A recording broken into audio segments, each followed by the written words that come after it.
I'm 109 years old, and every morning I do the New York Times crossword in pen, not pencil, pen. I can tell you what I had for breakfast last Tuesday. Oatmeal with blueberries, same as always. I can recite the quadratic formula.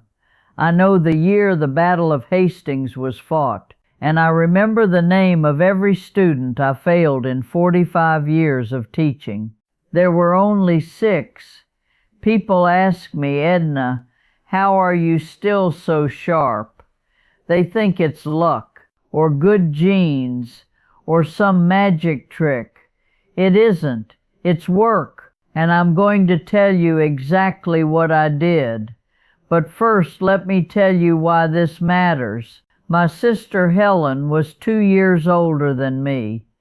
In her 80s, she developed dementia. For 10 years, I watched her disappear.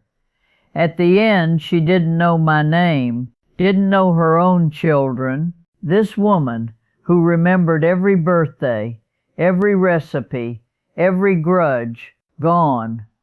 My best friend Margaret, my cousin Stanley, same story.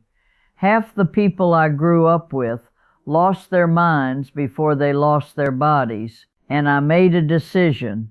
That will not be me. So I paid attention. I watched what worked.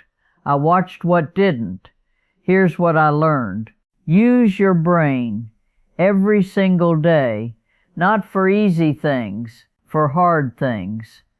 For hard things, I do the hardest crossword I can find, Saturday level if possible, and I do it in pen because it forces me to commit. No erasing, no guessing lazily. I read real books, not endless scrolling, and I read things I disagree with. That's important. Disagreement makes you think. Your brain is a muscle. If you don't use it, it weakens. If you only use it lightly, it softens. Learn something new. Study a language. Do math. Play chess. Take a class. It doesn't matter what it is. It matters that it's difficult.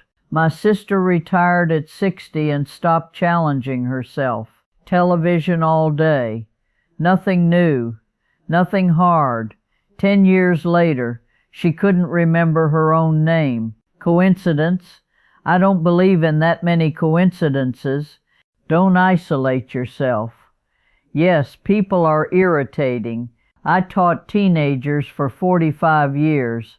I know, you still need them. Loneliness is terrible for the brain. Conversation forces you to think, to listen, to respond, to read expressions, to defend your ideas. That's exercise. I play cards every Thursday.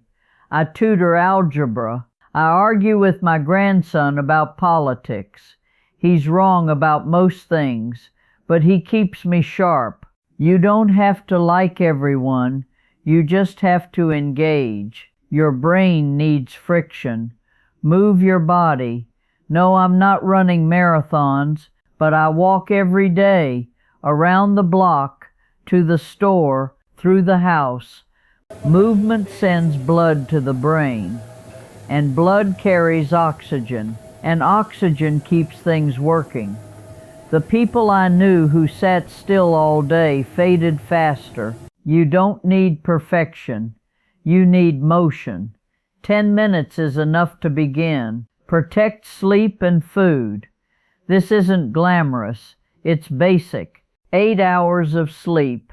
Same bedtime, same wake-up time, every day.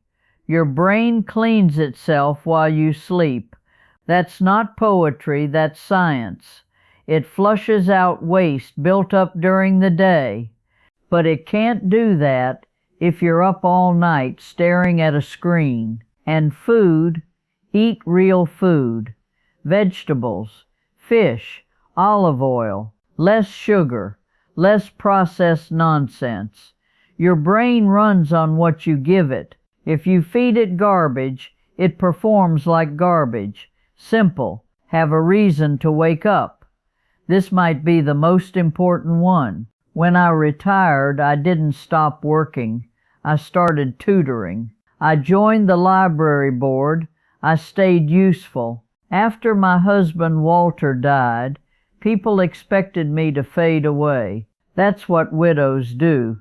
They said, please, I had things to do. When you stop being needed, your brain gets the message that it can power down. So it does.